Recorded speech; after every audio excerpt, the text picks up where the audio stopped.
আসসালামু আলাইকুম। স্বাগত জানাচ্ছি বিডি চ্যানেল 4 রাতের সংবাদে। সাথে আছে আমি লৌরা চৌধুরী। শুরুতে আলমগীর হোসেন সিটির সংবাদ শিরোনাম।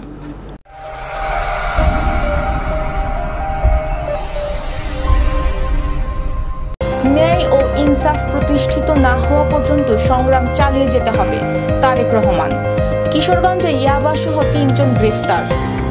মিঠামইনে ফ্যাসিস্টের দোসর হিসেবে একাধিক মামলার আসামি ফারুক ভূঁইয়ার বিরুদ্ধে সাংবাদিক সহ গ্রামবাসীর নামে হয়রানিমূলক মামলার অভিযোগ। সাংবাদিক প্রদীপ সরকারের শাশুড়ির পরলোক গমন। 4 দশকের মধ্যে টেক্সাসে এমন ভয়াবহ বন্যা প্রথম। 40 মিনিটে তুর্কমেনিস্তানকে 7 গোল বাংলাদেশের মেয়েদের। শুনছিলেন আলমগীর হোসেন সিটি সংবাদ শিরোনাম।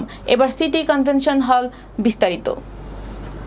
বিএনপির ভারপ্রাপ্ত চেয়ারম্যান তারেক রহমান বলেছেন, দেশ ছেড়ে পালিয়ে যাওয়া আওয়ামী লীগ নেতাদের পৈশাচিক দমন পীড়ন এজিদ বাহিনীর সমতুল্য ছিল।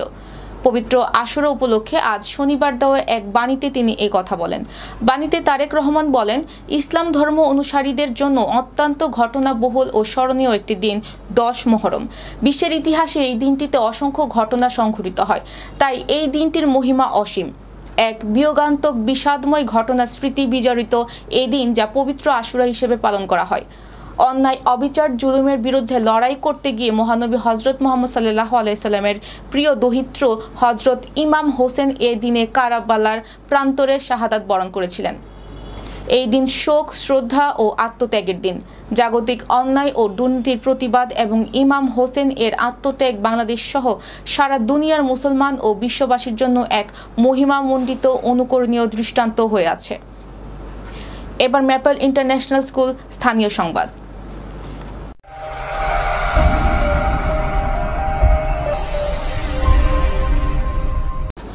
কিশোরগঞ্জের পল্লীতে অভিযান চালিয়ে 230 পিস ইয়াবাসহ 3 ব্যক্তিকে গ্রেফতার করেছে রেব 14 CPC 2 কিশোরগঞ্জ ক্যাম্পের একটি আভিযানিক দল। গ্রেফতার 3 জনের মধ্যে মোহাম্মদ রুহুল আমিন কিশোরগঞ্জ শহরের পূর্ব তারাপাশা এলাকার মৃত আব্দুল হকের ছেলে, মোহাম্মদ হারুন মিয়া তারাইল উপজেলার সাচাইল এলাকার মোহাম্মদ আলী আকবরের ছেলে ও মোহাম্মদ রাশিদ ওরফে রাশেদ কিশোরগঞ্জ সদর উপজেলার যশোদল মধ্যপাড়া এলাকার মৃত আরব আলীর ছেলে। শনিবার 5 জুলাই বেলা 3:30টার দিকে গোপন সংবাদের ভিত্তিতে অভিযান চালিয়ে তাদেরকে কিশোরগঞ্জ সদর উপজেলার যশোদল মধ্যপাড়া এলাকা থেকে গ্রেফতার করা হয়। এক প্রেস বিজ্ঞপ্তিতে বিডি চ্যানেল 4কে বিষয়টি জানান রেব 14 CPC 2 কিশোরগঞ্জ ক্যাম্পের মিডিয়া অফিসার সিনিয়র সহকারী পরিচালক। গ্রেফতার আসামিদের বিরুদ্ধে কিশোরগঞ্জ মডেল থানায় মাদক আইনে মামলা হয়েছে। কিশোরগঞ্জের মিঠামইন উপজেলার ধোবাজোড়া গ্রামের আওয়ামী লীগ নেতা জুলাইয়ের অপরাধজনিত একাধিক মামলার আসামি ওমর ফারুক ভূঁইয়া কারাগার থেকে জামিনে বের হয়ে নিষিদ্ধ আওয়ামী লীগের দলীয় লোকদেরকে নিয়ে গোপন বৈঠকের মাধ্যমে শক্তি বৃদ্ধির কাজে মরিয়া হয়ে উঠেছেন এবং সাংবাদিক সহ তার নিজ গ্রামের লোকজনদেরকে নামে হয়রানিমূলক মামলা দায়ের করেছেন। জানা গেছে, ওমর ফারুক ভূঁইয়া আওয়ামী লীগের স্থানীয় প্রভাবশালী নেতা। তিনি জুলাইয়ের অপরাধ সংঘটিত সংক্রান্ত 2টি মামলার আসামি। সম্প্রতি মিঠামইন থানার পুলিশ ফারুক ভূঁইয়াকে ঘাগড়া বাজার থেকে গ্রেফতার করে আদালতে সোপর্দ করলে বিজ্ঞ আদালত তাকে কিশোরগঞ্জ কারাগারে পাঠান।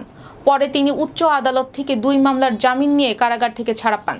ওমর ফারুক ভূঁইয়া নিষিদ্ধ ঘোষিত আওয়ামী লীগের লোকজনদের নিয়ে রাতে বিভিন্ন গ্রামে গোপন বৈঠকের মাধ্যমে নিজেদেরকে শক্তি বাড়ানোর কাজে লিপ্ত করেছেন এবং নেশাগ্রস্ত হয়ে অসামাজিক কাজ করে বেড়াচ্ছেন। সম্প্রতি ওমর ফারুক নিষিদ্ধ গোপন বৈঠকের একটি ভিডিও সামাজিক যোগাযোগ মাধ্যমে ভাইরাল হয়েছে। এছাড়াও একটি জাতীয় দৈনিক তার অর্থনৈতিক কর্মকাণ্ডের সংবাদ প্রকাশিত হয়েছে। এতে ক্ষিপ্ত হয়ে ওমর ফারুক ভূঁইয়া বিগত 2 জুলাই কিশোরগঞ্জ জুডিশিয়াল ম্যাজিস্ট্রেট আদালতে সাংবাদিক গোলাপ ভূঁইয়া সহ 8 জনকে আসামি করে 501, 506, 509 ও 34 ধারায় মামলা দায়ের করেছেন। কিশোরগঞ্জের হোসেনপুরে প্রেস ক্লাবের সভাপতি, দৈনিক ইত্তেফাক সংবাদদাতা ও কিশোরগঞ্জ জেলা পূজা উদযাপন পরিষদের সাবেক সাধারণ সম্পাদক প্রদীপ কুমার সরকারের শাশুড়ি বাণী রানী ঘোষ পরলোক গমন করেছেন। শুক্রবার 4 জুলাই দিবাগত রাতে হোসেনপুরের পৌর এলাকার ঢেকিয়ার বাসার বার্ধক্যজনিত কারণে পরলোক গমন করেন তিনি। মৃত্যুকালে তিনি 3 ছেলে, 2 মেয়ে ও আত্মীয় স্বজন সহ বহু গুণগ্রাহী রেখে গেছেন।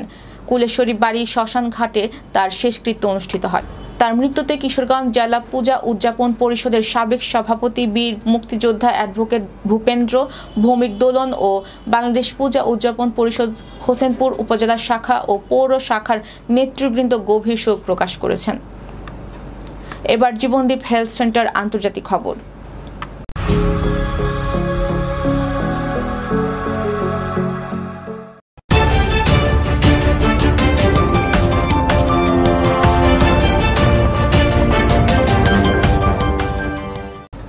টেক্সাস স্টেটের কার কাউন্টিতে ওয়াডালোপ নদীতে আকস্মিক ভয়ঙ্কর বন্যায় 24 জনের মৃত্যু হয়েছে।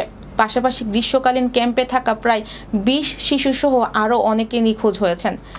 টেক্সাসের লেফটেন্যান্ট গভর্নর ড্যান প্যাট্রিক এক সংবাদ সম্মেলনে জানান, মাত্র 45 মিনিটের মধ্যে গুয়ালাদুপে নদীর পানি 26 ফুট বেড়ে বিধ্বংসী বন্যা দেখা দেয়। বন্যা কবলিত এলাকায় ব্যাপক অনুসন্ধান চলছে, যাতে 14টি হেলিকপ্টার, 12টি ড্রোন, 9টি উদ্ধারকারী দল এবং ভূখণ্ডে থাকা 500 কর্মী অংশ নিচ্ছেন। তবে প্রবল বর্ষণ অব্যাহত থাকায় ক্ষয়ক্ষতি নিয়ন্ত্রণে আনা সম্ভব হচ্ছে না।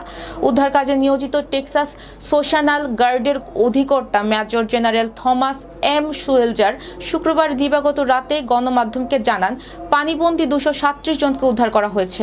এবার ঘরোয়া ডিজিটাল প্রিন্টার্স খেলার খবর।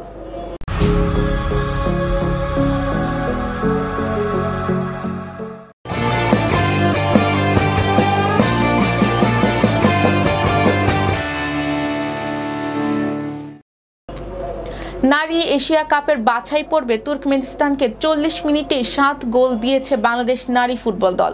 আজ শনিবার বাংলাদেশ সময় সন্ধ্যা 6:30টায় মিয়ানমারের ইয়াঙ্গুনে গ্রুপের শেষ ম্যাচটি শুরু হয়। যদিও এশিয়া কাপের জায়গা আগে নিশ্চিত করেছে বাংলাদেশ নারী ফুটবল দল, আজ তুর্কমেনিস্তানের বিপক্ষে নিয়ম রক্ষার ম্যাচে মাঠে নেমেছে তারা। যদিও ম্যাচটি গুরুত্বহীন, তবে মাঠে নামার সাথে সাথেই বাংলাদেশ দেখিয়েছে তাদের আধিপত্য। ম্যাচের মাত্র 3 মিনিটে স্বপ্না রানীর গোলে লিড নেয় বাংলাদেশ। এরপর যেন একের পর এক গোলের ঢোল। ম্যাচের 6 মিনিটে শামসুন নাহার পা রাখে দ্বিতীয় গোলে। থামেননি এই প্রতিভাবান ফরওয়ার্ড। 13 মিনিটে আরও একটি গোল করে নিজের জোড়া গোল পূর্ণ করেন। এরপর 16 মিনিটে স্কোর শিটে নাম লেখান মনিকা চাকমা। পরের মিনিটে ঋতুপর্ণা চাকমা গোল করে ব্যবধান বাড়িয়ে দেন। এত দ্রুত গোল হজম করে হতভম্ব তুর্কমেনিস্তান কোচ 19 মিনিটের গোলরক্ষক পরিবর্তন করতে বাধ্য হন, কিন্তু তাতেও রক্ষা হয়নি। 20 মিনিটে তহুরা খাতুনের গোল বাংলাদেশের স্কোর লাইনে 6-0-তে পৌঁছে দেয়। 40 মিনিটে আসে সপ্তম গোলটি, এটি করেন ঋতুপর্ণা। দর্শক, এই ছিল বিডি চ্যানেল 4 রাতের সংবাদ। সবাইকে পরবর্তী সংবাদ দেখার আমন্ত্রণ জানিয়ে আজকের মতো এখানেই বিদায় নিচ্ছি। সবাই ভালো থাকবেন, সুস্থ থাকবেন এবং নিত্য নতুন সংবাদ পেতে বিডি চ্যানেল 4 ফেসবুক পেজ ও ইউটিউব চ্যানেলের সাথেই থাকুন। আল্লাহ হাফেজ, শুভরাত্রি।